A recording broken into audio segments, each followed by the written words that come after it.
la primera pregunta que te quiero hacer, porque estamos a pocos días de las PASO, que nos cuentes, entiendo que para vos son muy importantes, que nos cuentes por qué entendés que son tan importantes estas elecciones primarias, abiertas, simultáneas y obligatorias. Mira, Meneca, siempre se dice que todas las elecciones son importantes y uno generalmente dice que esta elección es la más... Pero la verdad que esta es muy importante porque me parece que estamos en una etapa bisagra de la Argentina, en la cual yo estoy convencido que estamos viviendo el inicio del fin de una época, que es la de la Argentina autoritaria, la de la Argentina... Yo el populismo, mencionar populismo a veces yo creo que no significa o no da la entidad de lo que se está discutiendo. Yo creo que estamos frente a la Argentina que necesita replantearse el futuro, la Argentina que necesita definir si queremos vivir en una república de iguales o queremos vivir en una república que no es república, sino que es digamos, el país en el cual gobierna una minoría, más allá de que surja del voto mayoritario, pero que no gobierna para todos, que evidentemente no concibe la división de los poderes como algo positivo, sino como algo negativo. Esta Argentina que cree que hay que, digamos, que hay que tratar de no generar riqueza genuina, trabajo genuino, competitividad que tiene que integrarse al mundo y que efectivamente es una Argentina que desde hace muchos años no genera ni riqueza ni tampoco genera condiciones para una distribución igualitaria de la riqueza. Me parece que esto es lo que se define en esta elección, digamos, en un modelo político que me parece que ya muestra signos de agotamiento. Ya no estoy hablando solamente del gobierno, sino de una modalidad, de una forma de gobernar. Y lo segundo, me parece, es que efectivamente hay una enorme oportunidad para los ciudadanos para enviarle un mensaje muy fuerte al gobierno nacional y al gobierno provincial respecto de que no queremos más que nos manejen como nos han manejado, que ha sido una catástrofe la pandemia, pero ha sido una catástrofe cómo nos ha manejado el gobierno de la pandemia. Y bueno, lamentablemente hoy estamos padeciendo las consecuencias y cuando uno piensa en los más de 112.000 fallecidos y los familiares y las pymes que cerraron y los trabajadores que perdieron su puesto de trabajo, los jubilados que han visto cómo ha habido un golpe muy duro al bolsillo con el ajuste que han tenido. Es decir, me parece que la sociedad tiene la oportunidad de mandar un mensaje muy fuerte al gobierno. Y obviamente nosotros creemos y queremos que podemos ser la opción para ese castigo, porque también tenemos que reconstituir la esperanza en la Argentina. Qué importante que la ciudadanía tome conciencia, ¿no? Déjame decirte que a lo largo de los programas nosotros hemos recibido muchas consultas de oyentes que quizás están próximos a la edad de jubilarse, pero se quedaron sin trabajo, entonces se encuentra con una situación donde se quedan sin trabajo, no tienen posibilidad de reingresar en el mercado laboral, pero tampoco tienen posibilidad de jubilarse, aun cuando quizás tienen los años de aporte. También nos encontramos con los jubilados que cobran poco más de 23.000 pesos y tienen que hacer frente a una canasta de 64.000, o sea, muy difícil, ¿no? Entonces, qué importante que la ciudadanía tome conciencia de esto que vos me estás diciendo. Andrés, ¿y cómo anticipás o vos estás confiado de la organización de los comicios en la pandemia o abrigás algún tipo de duda o inquietud? Mira, la realidad es que siempre se ha hablado y se han generado suspicacias con las elecciones. Yo, sin embargo, quiero decir, a ver, partiendo de lo general, yo creo de lo general, la Argentina, digamos, con excepciones desde hace muchos años, creo que tiene un sistema desde el punto de vista electoral bastante confiable. A ver, ¿por qué digo esto? Porque más allá de que estamos lejos de la perfección y que resta mucho por hacer, y más allá de que digo que para garantizar la transparencia del comicio es muy importante, sobre todo en las fuerzas de oposición, en nuestra fuerza de oposición, que haga un trabajo de fiscalización muy importante. Sin embargo, yo digo que, a ver, Argentina tiene desde el año 83, desde la recuperación de la democracia, han pasado muchos gobiernos y afortunadamente, más allá de que no nos ha ido bien todavía con el país, digamos, no, evidentemente el país este que Alfonsín decía con la democracia se come, se cura y se educa, todavía es más un objetivo, una demanda que una afirmación de certeza. Pero lo cierto es que la Argentina ha recuperado las libertades básicas y ha recuperado desde hace muchos años la capacidad de que los ciudadanos puedan elegir sus gobiernos. Y cuando uno piensa que, por ejemplo, ya llevan estoy pensando, creo que 5 gobiernos que teniendo el gobierno y teniendo el control y llevando adelante la fiscalización de los comicios, han perdido las elecciones y han entregado democráticamente las elecciones, yo sigo sosteniendo que todavía tenemos un sistema electoral en un país desde ese punto de vista confiable. Ahora, para lo cual no garantiza de que no haya un porcentaje de fraude o de manipulación del voto o de manipulación de datos, y cuando las elecciones son muy cerradas hay que tener mucho cuidado. Y en este sentido me parece que hay que trabajar mucho, como también creo que hay que trabajar y avanzar en una reforma electoral donde el sistema de boleta sábana se reemplace por un sistema, por ejemplo, de boleta única. Ni siquiera estoy hablando del sistema de voto electrónico, que tiene también, digamos que está demasiado idealizado, pero que también tiene muchos riesgos de ser sometido al fraude cibernético, ¿no es cierto? Con lo cual, pero digo, el sistema de boleta papel tiene que ser por lo menos avanzado con un sistema que se llama sistema de boleta única, que terminaría y eliminaría la cantidad de papeles y boletas, que permitiría que los ciudadanos puedan elegir mejor su voto y que tendríamos mejor representatividad o mejor representación, y que además disminuiría notablemente también la capacidad, yo digo, no solo de fraude, sino de la picardía de la confusión de la boleta, de la cantidad de boletas. Esto me parece que es importante. Pero, digamos, partiendo de que sí tenemos un sistema bastante confiable desde el punto de vista electoral, decimos que la mejor forma de garantizar esto es con una importante cantidad de fiscales y de instrucción de fiscales para tratar de que ese voto sea defendido justamente y que no sea malversado. Yo justo te iba a preguntar por la boleta única, así que ya me evitaste una pregunta, porque era medio como obligado preguntarte por ese proyecto que impulsan, que obviamente, lamentablemente, primero en un año electoral es muy difícil sancionarlo, y ahora a un paso menos imposible implementarlo. O sea que hace años que se vienen presentando esos proyectos y representándolos con la finalidad de que se sancione, y esperamos que en algún momento se haga. Déjame decirte que, contarte, y además le aviso a nuestros oyentes, que el lunes que viene nosotros vamos a recibir al subdirector general de la Cámara Nacional Electoral, que justamente nos va a venir a contar cuál es el protocolo de los comicios en la pandemia. Pero a vos, como presidente de la coalición cívica de la provincia, lo que quería preguntarte es si viste una merma en la voluntad de los ciudadanos que se acercan a fiscalizar producto de la pandemia, o no, y ves que es la misma cantidad de los que siempre se acercan y dicen yo quiero fiscalizar, quiero garantizar la elección. ¿Viste temor en los ciudadanos a la hora de ir y participar fiscalizando? Sí, claramente me parece que hay una merma en la cantidad de voluntarios fiscales por la pandemia. Probablemente también uno pueda de alguna manera interpretar que también hay un decaimiento desde el punto de vista de la voluntad ciudadana.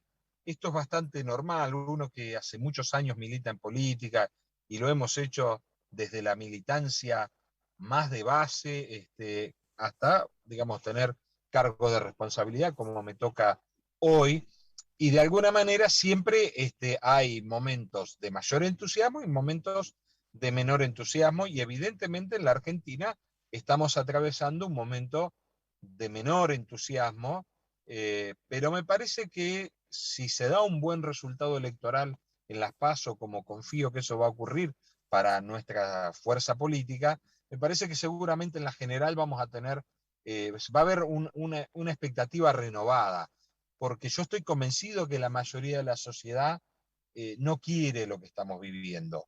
Pero Totalmente. también la mayoría, digamos, una gran mayoría de la sociedad no ha encontrado todavía el camino.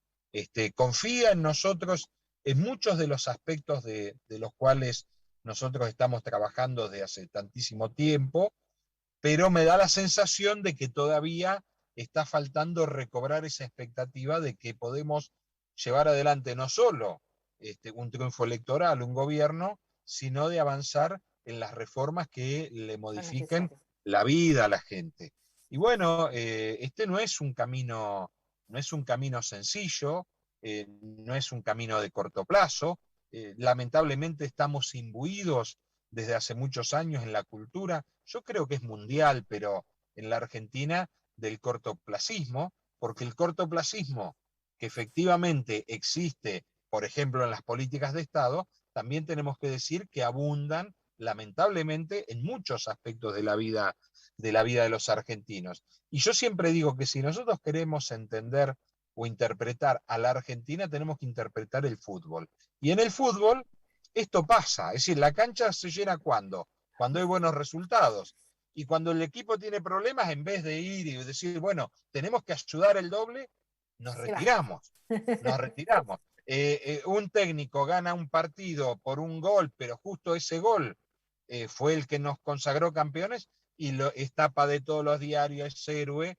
Ahora, si justo le erró por un centímetro que nos tocó perder, o erró el penal en la definición de los penales, pasa a ser un villano, el equipo que pierde 3 veces se echa al técnico.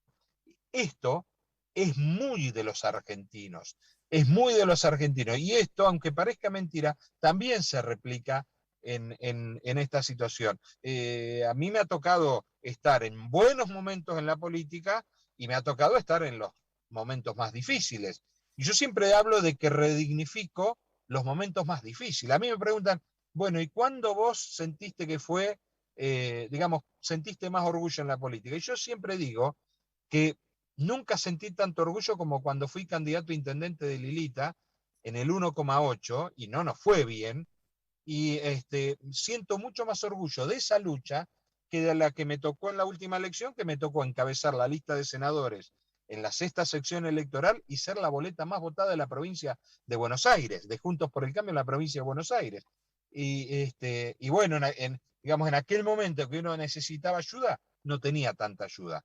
Y en estos momentos donde uno, la verdad, la ayuda sobra, es cuando más viene. Bueno, yo le pido a los ciudadanos que vayan y que defiendan el voto, que defiendan el voto de los argentinos, porque eso es defender la democracia, eso es mejorar la democracia, y además, si queremos cambiar este país, me parece que hay que involucrarse. Totalmente, comparto 100%. Y a ver, Andrés, vos estás en la función, sos senador, recorres la provincia de Buenos Aires. ¿Cómo calificarías, más allá de lo que uno ve en los diarios, ¿no? ¿Cómo calificarías el manejo de la pandemia en la provincia de Buenos Aires? Bueno, a ver, yo le tengo que poner un aplazado al gobierno de Kicillof en el manejo de la pandemia, porque la verdad que lo que ha hecho Kicillof en la provincia de Buenos Aires es una réplica de lo que ha hecho Alberto Fernández a nivel nacional. Eh, Han pasado muchos meses, han pasado desde febrero, marzo del año pasado que arrancó la pandemia, febrero que fueron los albores de la pandemia, tenemos casi un año y medio, un poquito menos de un año y medio de la pandemia, y bueno, cuando uno repasa atrás, ¿alguien hubiera imaginado que en la Argentina íbamos a tener al día de hoy 112.000 fallecidos? Muy triste, No. muy La triste. cantidad de contagiados, no. Pero la verdad es que no era fácil el manejo de la pandemia, yo tengo que reconocerlo, pero también hay que reconocer, por lo menos hay que decirlo, que muchos advertimos al gobierno, al gobernador Kicillof, al presidente Fernández y a todo el gobierno, que íbamos por mal camino, que uno podía entender en los primeros días, el primer mes, que era importante tener una estricta cuarentena Pero no por la varias cuarentena razones. eterna, pero no la cuarentena Claro, pero eterna. por varias razones. La primera es porque estábamos frente a una enfermedad en la cual teníamos todavía un altísimo nivel de desconocimiento. En segundo lugar, porque había un profundo miedo, un profundo temor en la sociedad argentina, y me parecía bien que uno que tenía que tomar todos los recaudos. Segundo, preparar al sistema sanitario, preparar a la sociedad, digamos, desde el punto de vista de la información, de cómo tener que llevar adelante este virus, de cómo íbamos a tener que generar condiciones de vida social, de vida económica, de vida cultural, en un contexto muy difícil. Pero ¿qué le pasó al gobierno? El gobierno se enamoró porque la cuarentena lo primero que trajo son dos resultados inmediatos. El primero es que evidentemente el nivel de contagio fue muy bajo, mucho más bajo que en otros países del mundo que decidieron afrontar la pandemia desde otra estrategia. Pero está claro, si vos, a ver, para hacer un ejemplo muy sencillo, es como imaginarnos que tenemos un problema, queremos resolver el problema de la mortalidad en accidentes de tránsito y Sin suspendemos, manejar. claro, suspendemos el tránsito. No vamos a tener seguramente accidentes, pero no va a ser sostenible en el tiempo. Lo segundo es que le generó enormes picos de popularidad tanto al presidente como a los gobernadores, también a los intendentes, y la verdad es que creyeron que esto iba a durar hasta las elecciones, que iba a venir la vacuna, que cuando nos pusieran la vacuna íbamos a pasar de la cuarentena eterna a la libertad total, y nada, aquí no había pasado nada y habíamos tenido un resultado exitoso. Esto era insostenible, era absolutamente insostenible. Lo dijimos que íbamos a tener los problemas económicos que se suscitaron, que íbamos a tener los problemas sociales que se suscitaron y que la sociedad, digamos, iba a salir de la cuarentena en forma desorganizada, que es lo que terminó ocurriendo. Totalmente. Ni hablar cuando después vemos los malos ejemplos que hemos tenido de parte del gobierno con el vacunatorio VIP, con las fotos, con el sepelio y el entierro de Diego Armando Maradona, es decir, tantísimas cosas que lo que hicieron es que la sociedad verdaderamente no le crea más ni al presidente ni a las autoridades y que naturalizáramos lo que nadie imaginó que iba a ocurrir, porque si a mí alguien, yo era muy crítico del gobierno, si a mí alguien me decía que en la Argentina iba a haber más de 100.000 No lo fallecidos, creía. yo no lo creía, aun Claro. cuando yo pensaba que iba a venir lo peor. Y bueno, el gobernador Kicillof no lo hizo. Y te dicen, bueno, pero ¿y qué hubieras hecho vos? A ver, ¿qué hubiéramos hecho? Lo primero que hubiéramos hecho es convocar a una gran mesa de consenso, no solo de especialistas obviamente en el virus, sino de especialistas en salud, en todas las ramas de la salud, psicología, pediatría, sociología, que hubiéramos convocado a representantes de la vida económica, empresarios, comerciantes, trabajadores, a los, Totalmente. a los actores de la vida social, es decir, de la vida cultural, de la vida deportiva, y organizar cómo nosotros con protocolos y fundamentalmente apostando a la educación y responsabilidad podíamos afrontar este problema. Bueno, eso no se hizo. Lamentablemente nada de eso ocurrió. No, Lamentablemente nada de eso ocurrió. Y no, acá están los porque resultados. prefirieron darnos clase cada 15 días, recuerdan, ¿no? Que nos daban Sí, clase totalmente. cada 15 días, de retarnos, nos retaban o nos insultaban, nos retaban o nos insultaban, se comparaban, nos hacían comparar con el resto del mundo. Bueno, los resultados, lamentablemente a la vista, Argentina está entre los países con mayor cantidad de fallecidos y de contagiados por millón de habitantes, y esto es una estadística, no solo una estadística, es el dolor de cientos de miles de argentinos que padecieron el mal manejo de la pandemia. Muy triste.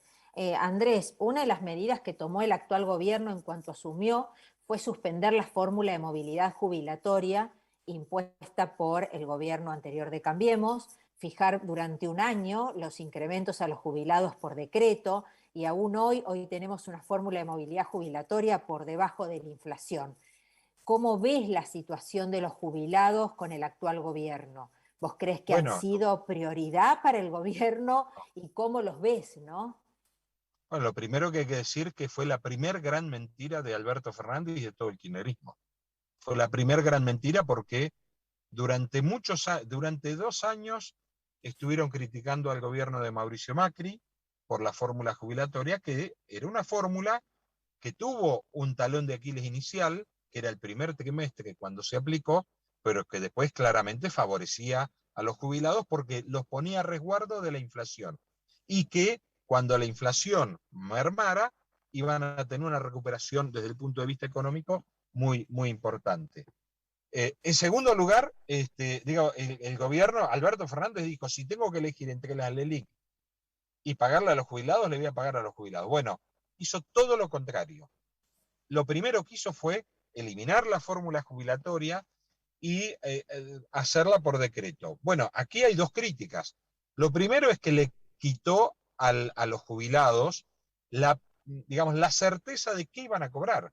Es decir, siempre quedan a tiro de que el gobierno aumente La como quiera. discrecionalidad de ellos. La discrecionalidad del gobierno. Pero encima una discrecionalidad que los perjudicó enormemente porque todos los cálculos de lo que ocurrió con los jubilados es que han perdido significativamente. Perdieron frente a la inflación, pero además perdieron respecto a la otra Fórmula fórmula. anterior. Con lo cual, evidentemente, el gobierno utilizó a los jubilados para un ajuste brutal que ya conocíamos de antemano se iba a hacer sobre la base de ajustarles durante mucho tiempo y eventualmente cerquita de las elecciones darles alguna buena noticia. Pero mientras tanto los hicieron perder en forma atroz y lamentablemente, a ver, uno lo puede criticar al gobierno, pero quienes pagaron el pato de esa mala decisión, y son más de 3,5 millones de jubilados que fueron brutalmente ajustados por un gobierno que les mintió a ellos y les mintió a toda la sociedad. Yo siempre cuento y lo digo porque es algo que todavía no está resuelto, pero en el mientras tanto tenemos una vicepresidenta que está intentando mantener y cobrar incluso un retroactivo millonario, mantener las 2 asignaciones mensuales vitalicias, las que le corresponde por expresidenta y como viuda de expresidente, y eso implica 2 millones de pesos, mientras les paga a nuestros jubilados poco más de 23.000 pesos, ella quiere cobrar 2 asignaciones mensuales vitalicias. Y de hecho lo que vos mencionás ha generado un incremento significativo de la litigiosidad en los juzgados de la Seguridad Social, porque todos fueron a reclamar producto de esa suspensión de la movilidad, o sea que cada vez son más los jubilados que van a la justicia, ¿no?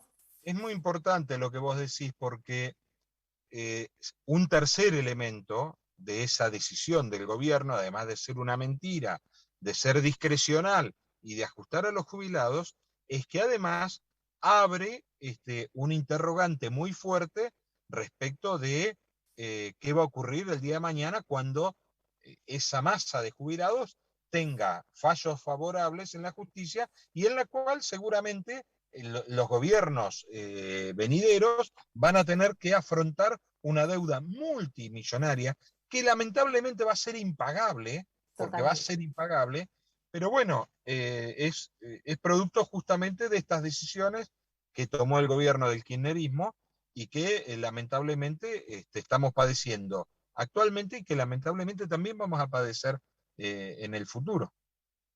Andrés, cuando te presenté al principio del programa comenté que vos estuviste en su momento a cargo de una delegación de ANSES, así que conocés el trabajo desde adentro. La pregunta que te quiero hacer es si vos crees que el ANSES, como organismo que cumple un servicio esencial, estuvo a la altura de las circunstancias durante la pandemia para atender a nuestros jubilados y pensionados. Mira, definitivamente no. Yo acá siempre quiero tener un resguardo, porque a mí me tocó trabajar en ANSES y la verdad que fueron años extraordinarios, muy difíciles, pero años muy, muy positivos y que a mí me sirvieron enormemente para conocer esa gran familia que es ANSES. Yo quiero dejar a resguardo acá un grupo importante de trabajadores de ANSES que tienen la camiseta puesta por la seguridad social, pero efectivamente no estuvo a la altura de las circunstancias el organismo, porque tomó decisiones desacertadas en la forma de cómo atender, de cómo otorgar turnos, porque también fue desacertado la forma en que administró el manejo del trabajo del personal, eh, digamos, priorizando, como digo, digamos, durante los años, los momentos, los meses más difíciles, prácticamente el organismo estuvo parado, sin dar respuestas, con demoras muy marcadas, con prestaciones que no se cumplieron o no se llevaron adelante. Y fíjate vos qué paradoja, en el año, este año que había mayor cantidad de contagios, mayor cantidad de fallecidos, se les exigió el reingreso a los trabajadores.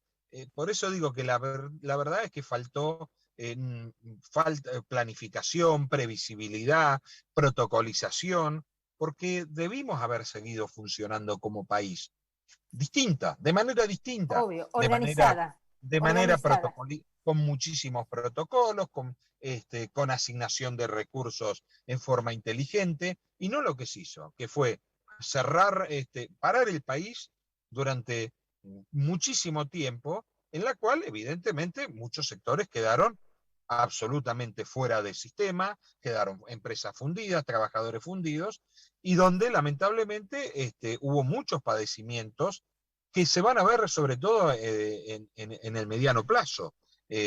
Así que sí, claramente el organismo no estuvo a la altura de las circunstancias, pero también tengo que hacer una salvedad. No fue solo ANSES, fue la gran mayoría de la repartición pública que no dio respuesta. Estoy hablando del organismo que está encargado de llevar adelante la documentación, es decir, el registro civil. Estoy hablando de los organismos que tienen que llevar adelante los registros de societarios, la dirección de personas jurídicas. Estoy hablando también a ver, yo diría que casi salvo algunos aspectos vinculados a temas de salud, yo creo que el Estado tuvo una ausencia muy importante en materia de las prestaciones de los servicios que uno puede decir burocráticos, pero que impactan de lleno en la vida de la gente. Y vos estás Porque, haciendo referencia a los órganos de la administración. Déjame decirte, y esto lo voy a decir yo, también estuvo parado mucho tiempo y durante muchos meses el Poder Judicial,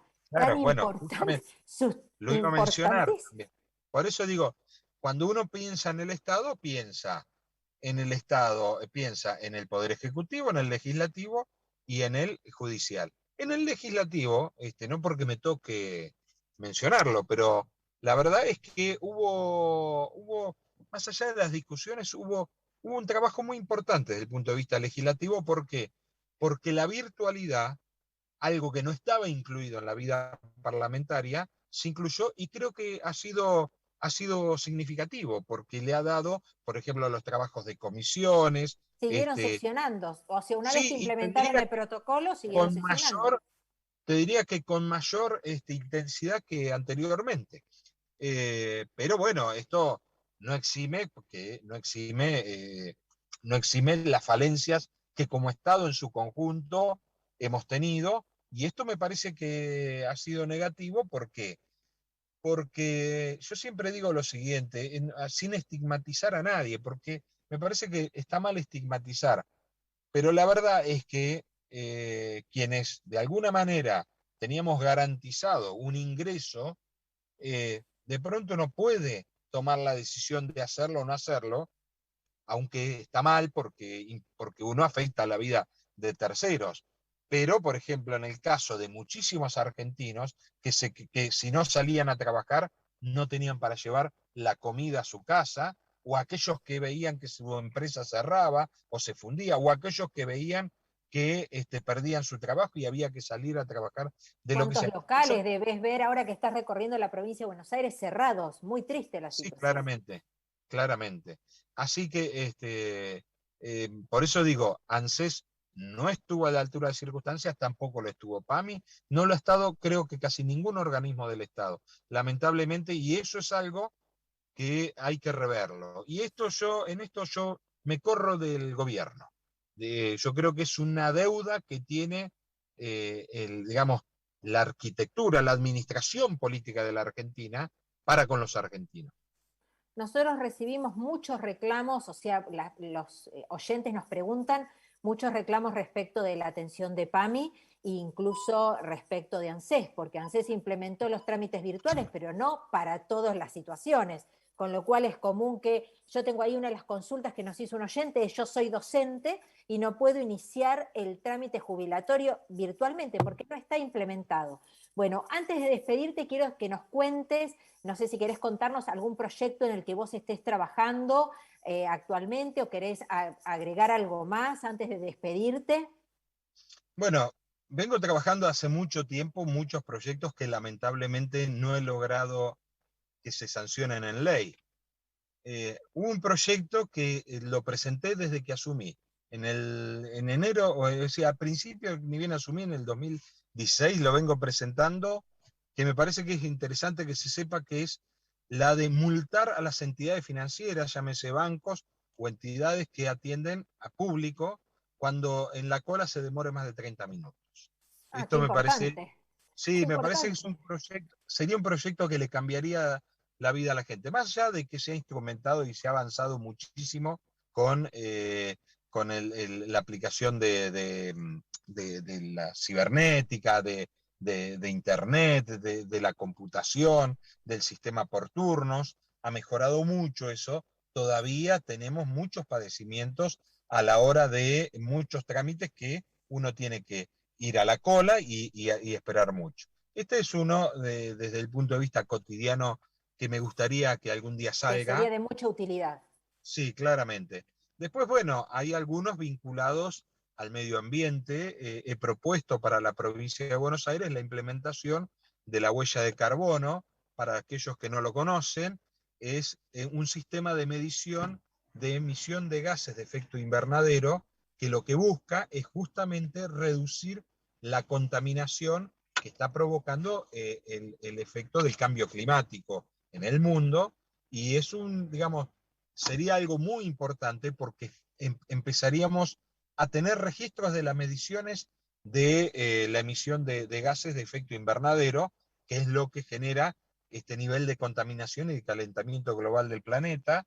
Y bueno, algo que se aplica en muchos países del mundo y que la Argentina todavía hay mucho recelo de aplicarlo. ¿Por qué? Porque implicaría que las empresas tengan que empezar a invertir en tecnologías sustentables, en tecnología verde, y bueno, esto me parece que ojalá pueda también avanzar en la provincia de Buenos Aires. Y después, bueno, otro de los proyectos importantes que a mí me gustaría que progresen es un sistema de prevención de muerte súbita en la provincia de Buenos Aires, fundamentalmente en la práctica del deporte, que es algo que está absolutamente desatendido desde el punto de vista estadístico, porque hemos naturalizado los fallecimientos por muerte súbita como si fuera algo que no fueran prevenibles. Y bueno, en ese sentido estamos también haciendo muchísimo esfuerzo para que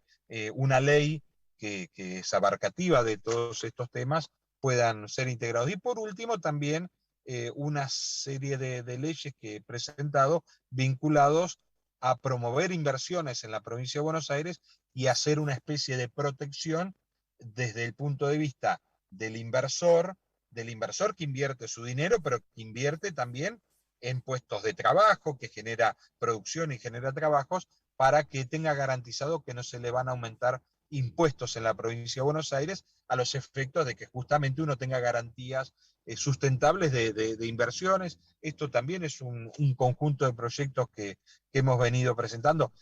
Te podría nombrar muchos más que tenemos presentados, pero me parece que estos cuatro de alguna manera son los que a mí me gustaría que rápidamente se pongan en vigencia porque le darían y serían un avance muy importante y una mejora sustancial para la gente.